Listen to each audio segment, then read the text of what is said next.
Hello friends, passion with সোনা and Soma চ্যানেলে আপনাদেরকে স্বাগত। আজকে আমি আপনাদেরকে করে দেখাবো চিংড়ি মাছের ঝালের রেসিপি।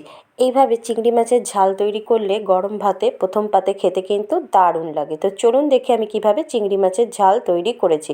তার জন্য আমি চিংড়ি মাছের খোসা মাথা সমস্ত কিছু ছাড়িয়ে ভালো করে ধুয়ে নুন হলুদ মাখিয়ে রেখে দিয়েছি। আর এখানে সর্ষের গুঁড়ো আমি একটু গরম জল আর নুন দিয়ে পাউডার ফর্মটাকে জলে গুলে পেস্ট করে রেখেছি। লাগবে পেঁয়াজ কুচি, আদা রসুনের পেস্ট, ধনেপাতা কুচি, কাঁচা লঙ্কা কুচি আর টমেটো কুচি। প্রথমেই গ্যাসে কড়াই বসিয়ে সর্ষের তেল দিয়েছি। তেল গরম হয়ে যাওয়ার পরে আমি চিংড়ি মাছগুলো দিয়ে হালকা লাল করে ভেজে তুলে নেব। চিংড়ি মাছ বেশি ভাজতে নেই, বেশি ভাজলে রাবারি হয়ে যায়, তাই হালকা করে ভেজে আমি তুলে নেব।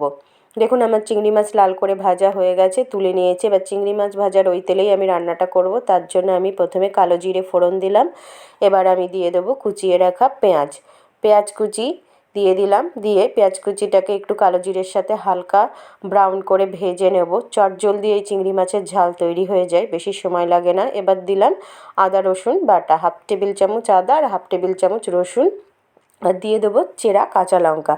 দিয়ে এগুলোকে একটু হালকা করে আমি ভেজে নেব। বাড়িতে অনেক সময় চিংড়ি মাছের নানা আইটেম হয়ে থাকে, একদিন এইভাবে চিংড়ি মাছের ঝাল তৈরি করবেন, দেখবেন খেতে বেশ ভালোই লাগবে। আদা রসুনটাকেও হালকা করে ভেজে নিয়েছি। এবার কুচিয়ে রাখা টমেটো দিয়ে দিলাম। টমেটো কুচিটাকেও হালকা করে ভেজে নেব। টমেটোটা গলা পর্যন্ত একটু অপেক্ষা করব। টমেটো গলে গেছে। এবার দেব সামান্য একটু শুকনো লঙ্কার গুঁড়ো, আর দেব নুন পরিমাণ মতো, আর হলুদ গুঁড়ো দেব। দিয়ে মশলাটাকে ভালো করে একটু কষিয়ে নেব।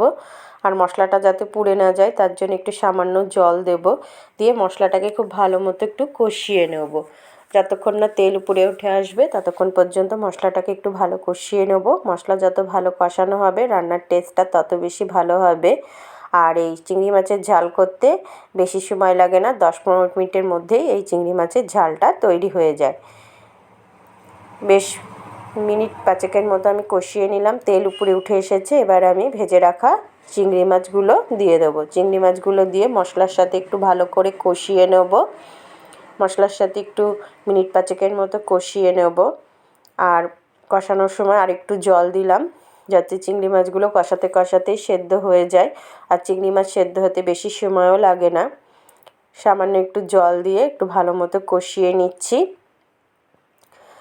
তোমরা চিংড়ি মাছের কী কী রেসিপি খেতে পছন্দ করো অবশ্যই কিন্তু কমেন্ট করে জানিও। আমাদের বাড়িতে সকলেই এই চিংড়ি মাছের ঝাল খেতে খুব ভালোবাসে। মিনিট 5 মতো কষিয়ে নিলাম। নিয়ে গ্যাসের আঁচটাকে লো টু মিডিয়ামে রেখে কড়াইটাকে মিনিট 5 মতো ঢেকে রেখে দেবো। মিনিট 5 বাদে আমি কড়াইয়ের ঢাকনাটাকে সরিয়ে নিচ্ছি।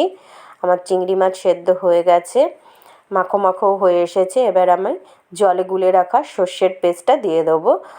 তোমরা কিন্তু সর্ষে বেটেও রান্নাটা করতে পারো, তবে গুঁড়ো সর্ষে দিয়ে করলে আরও তাড়াতাড়ি হয়ে যায় আর খেতেও কিন্তু বেশ ভালো লাগে।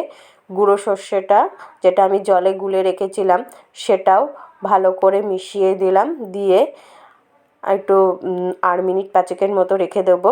এবার দেব, দেখো হয়ে গেছে চিংড়ি মাছের ঝাল। এবার আমি দেব কুচিয়ে রাখা ধনেপাতা। ফ্রেশ ধনেপাতা দিলে বেশ চিংড়ি মাছের ঝাল খেতে ভালোই লাগে। আর দেব চেরা কাঁচা লঙ্কা। চেরা কাঁচা লঙ্কা দিলে একটা দারুণ সুন্দর ফ্লেভার হবে। আর দেব কাঁচা সর্ষের তেল। কাঁচা সর্ষের তেল দিলেও একটা সুন্দর ফ্লেভার হবে। আর সর্ষে বাটা একটু সর্ষের তেল দিলে খেতে বেশ ভালো লাগে। সব কিছুকে খুব ভালো মতো মিশিয়ে কড়াইটা ঢেকে গ্যাসটা বন্ধ করে দেবো। তারপর আমি চিংড়ি মাছের ঝাল সার্ভ করে দিয়েছি। আশা করি রেসিপিটা ভালো লেগেছে।